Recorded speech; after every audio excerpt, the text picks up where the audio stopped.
Excuse me, Lillian. Why is my lunch not set at the table yet? You're still at home, aren't you? Where are you? Sorry, I'm not feeling so good. I'm in the bathroom, but there are some pre-made dishes in the freezer. You mean I need to prepare them myself? Ridiculous! Still better than your dirty hands touching my food. I'm really sorry. Since I woke up this morning, I'm feeling very nauseous. That's no excuse. Just because you feel under the weather, you're going to do your job as usual, right? I need you to put some money on the house. Can we have takeout for dinner this evening? I'll bring them home right after my shift. What? More sickness appeal? You're still young. Stop making excuses. I'll let you decide on the menu. But no, cutting corners. And don't be late. I won't. And also... What now? Nothing. Nothing? You can't even finish a sentence? You married my son 2 years ago, and you still are no use. You won't even give me a grandchild.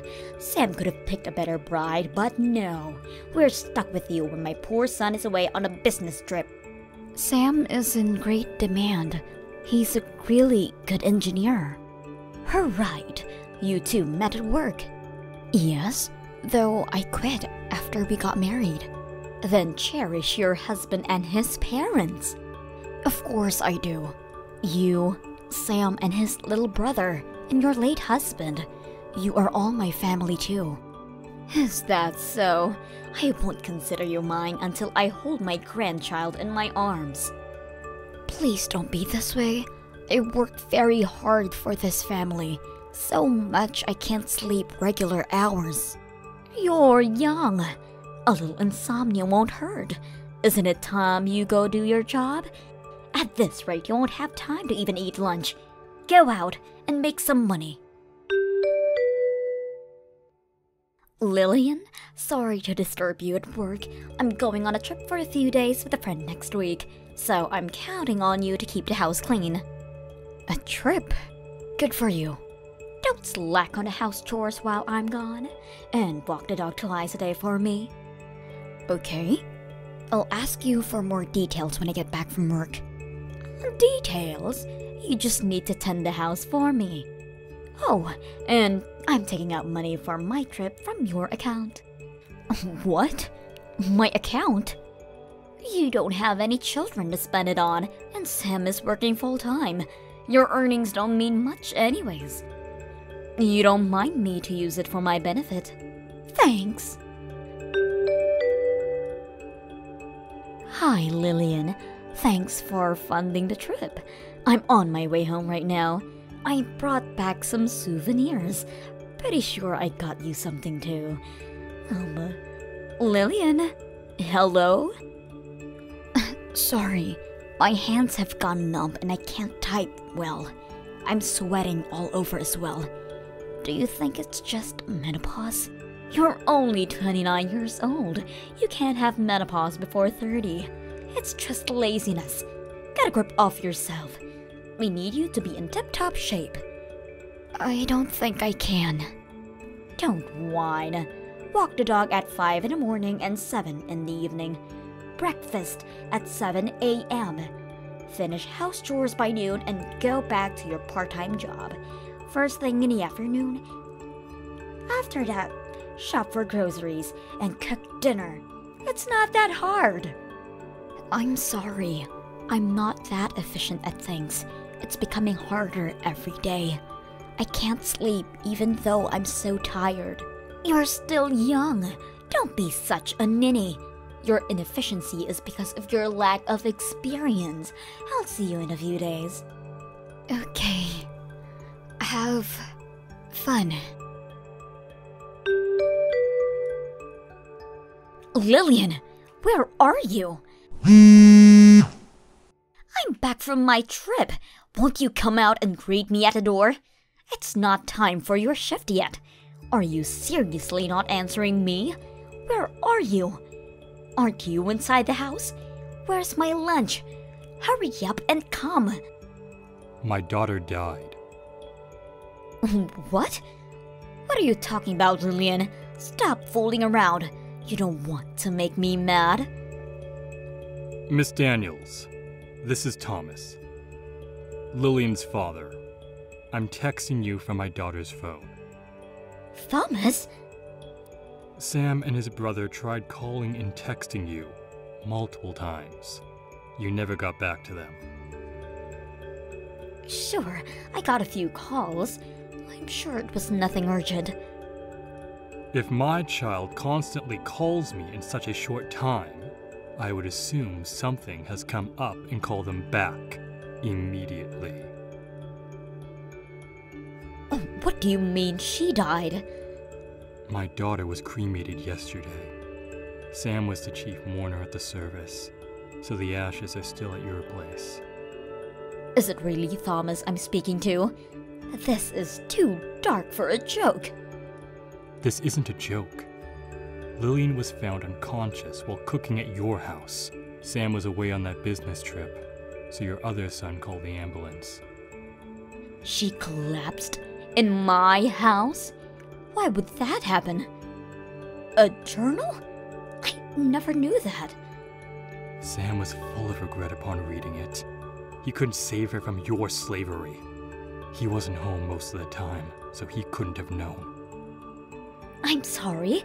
I just got back, so I don't understand. What happened to her? She had a stroke. I'll bring you the autopsy report in a few days. All right. Oh, the house smells like death. Sam must be near my daughter, so he'll fill you in on the details.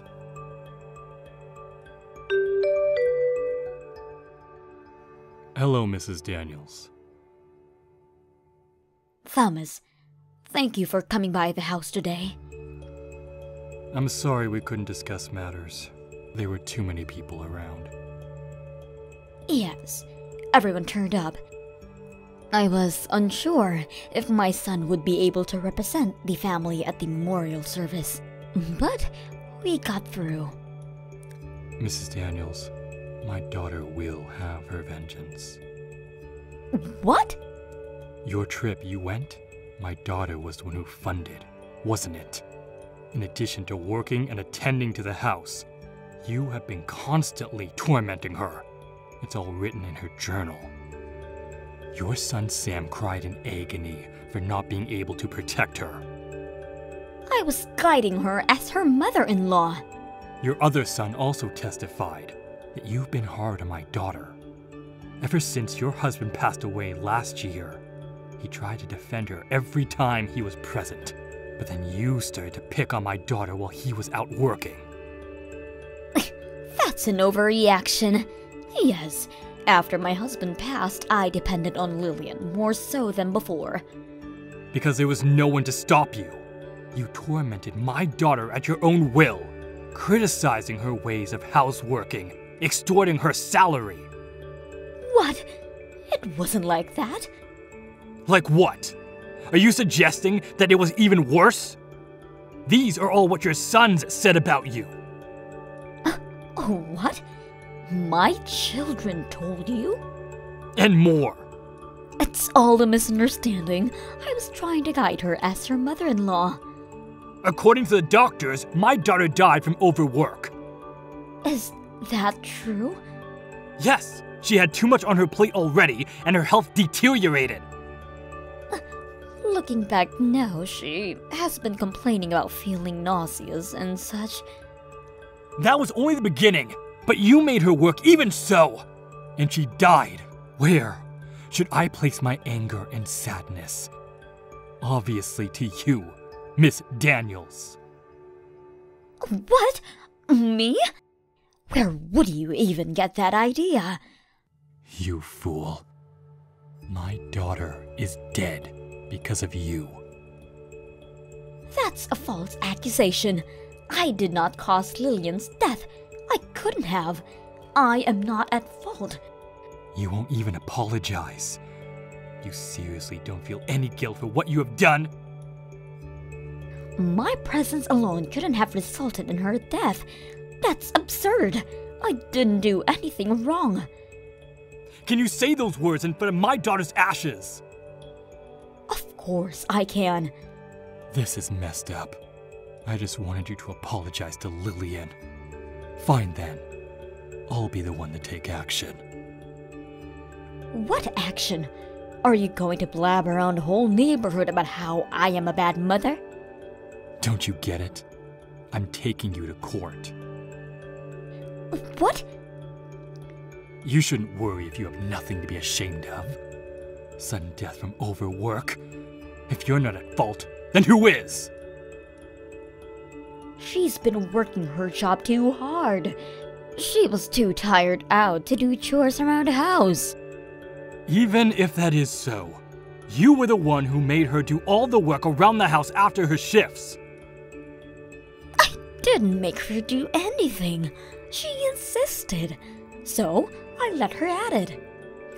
That's not what she wrote in her journal, or what your sons said. I'm not. Just think over this again, eh? We should have peace, not argue after Lillian's passing. I want the truth to be out. I'm not changing my mind. You will hear from my lawyers.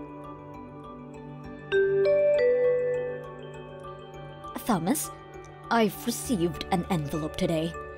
What are these papers? Yes. Those are court documents. Make sure you read them before you show up for the trial. I'm looking over it right now. Your name is nowhere on this paper. Oh, the prosecutor is Sam. What? My own son is prosecuting me?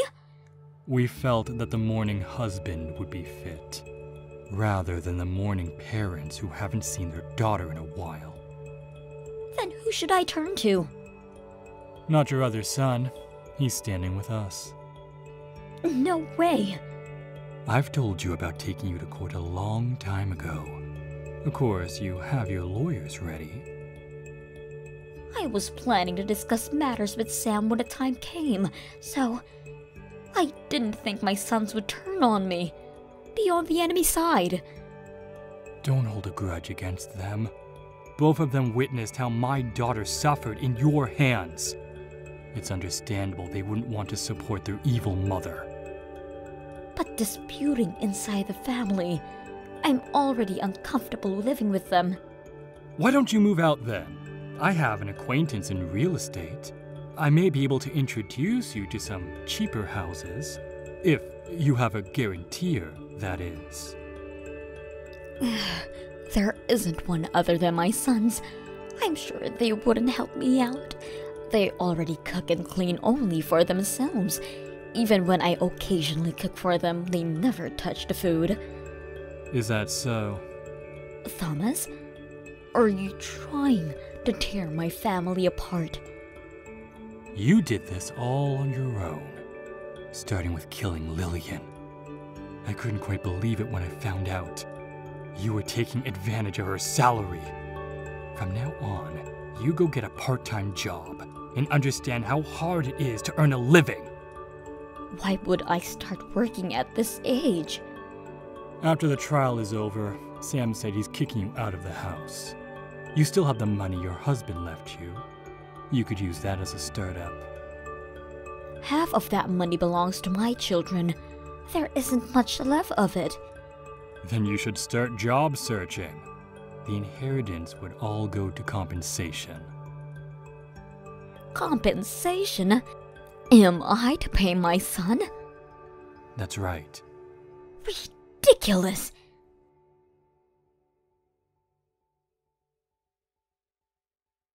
Just because you're his mother doesn't mean he doesn't deserve justice. He even said he would put you in hell himself if he could. How does it feel to be hated by your own son? Hated? You put them up to it. They wouldn't betray me otherwise. Mrs. Daniels, you have a lot waiting for you. Little weeds grow apace, they say. I'll persuade Sam to drop the suit. You think he would listen to you?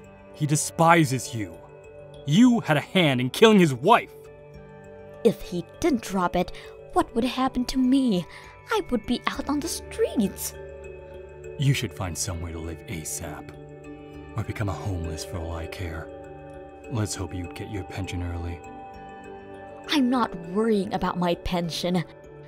Oh, but you should. Have you been paying your bills since your husband passed? You would have taken care of it while he was alive. You don't want to be in arrears with your taxes. I've been having Sam take care of that. Is he paying from his account? What kind of horrible mother are you? So that is why he said he won't be covering your bills anymore. Maybe that would be included in the compensation money. Sam is nothing like that. He respects his mother. He respects you enough that he's facing you in court. Wow, you really are blind. Why don't you move out before things get any more complicated? No way! This is my husband's house. But your son is the owner, is he not? He said that you accepted his inheritance money in return for property rights. I'm still going to make him drop the charges. It's wrong for a child to prosecute their own mother. Thomas, do you have time to chat? Oh, hello, Mrs. Daniels. Did you find your lawyer? Ours is an old acquaintance of Sam's from university. He's a vigorous fighter for justice. You're making me look like the bad guy here. You are the bad guy in this situation. Even your sons see from my perspective. Is that why? No one is accepting to represent me. The ones who are willing to charge us too much in advance. I see. But you can't be unrepresented by nobody at court. Find someone, will you? I'm sorry. I had been a little hard on Lillian. I'll apologize. So please, can you tell Sam to drop all charges? I don't want your apology. I want you to make good for what you did to my daughter. If I apologize to your daughter at her grave, you'll let me off the hook? Sam is the prosecutor in this case. Why don't you ask him? He hasn't been answering any of my calls and blocked all my texts. Then I guess he won't be considering dropping the charges. He won't stop until justice is served on a silver platter. I can't believe my own son would do that to me. Thomas, you can talk to him. Make him rethink his options. Did you forget? It was my idea to take you to court in the first place. I'm standing by Sam, whatever happens. No, please. I do regret about all of this. There's no use crying over spilt milk. Please forgive me. I'm sorry. In justice for Lillian and her husband's suffering, Mrs. Daniels paid Sam over $7,000. She left her house and moved into a really old public housing. She must have used up all of her inheritance in paying the compensation money. I heard she started working part-time, but not earning enough that she had lost a lot of weight. I hope she now understands how horrible it was to take away Lillian's earnings. Mrs. Daniels would turn 60, but I'll make sure that she would endure the suffering that my daughter went through. That is how we get our justice. Sam had an oath to not remarry ever again for Lillian's sake. I think he is still young and deserves happiness. I know that time would eventually heal the pain of our grief.